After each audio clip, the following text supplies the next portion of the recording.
உங்கள் அனைவருக்கும் இன்றைய நாள் இனிய நாளாக அமைய வாழ்த்துக்கள். இன்றைய பஞ்சாங்கம் 12/9/2025 விசுவாசு வருடம் ஆவணி மாதம் 27ஆம் நாள் வெள்ளிக்கிழமை. மேற்கு சூலம் தேய்பிறை காலம் பஞ்சமி திதி. இன்று நல்ல நேரம் காலை 9:15 முதல் 10:15 வரை, மாலை 4:45 முதல் 5:45 வரை. சந்திராசிரமம் அஸ்தம் சித்திரை நட்சத்திரத்திற்கு. ராகு காலம் 10:33 முதல் 12:05 வரை.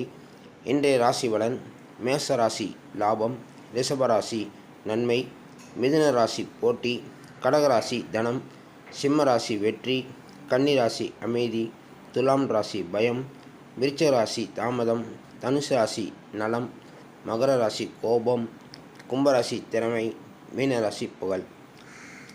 இன்றைய சந்திராசிரம நாள் நட்சத்திரங்களும் ராசிகளும்: அஸ்தம் சித்திரை நட்சத்திரத்துக்கு சந்திராசிரமம் கன்னிராசி, துலாம் ராசி. இது சந்திராசிரமம், கவனமாக பார்த்து செயல்படவும். இன்று கார்த்திகை நட்சத்திரம் என்பதால் முருகன் வழிபாடு செய்யுங்கள். கண்டிப்பாக மிக விரைவாக உங்கள் எண்ணிய காரியங்கள் நடைபெறும். மக்கள் ஜோதிடர் முருகன். 9786788988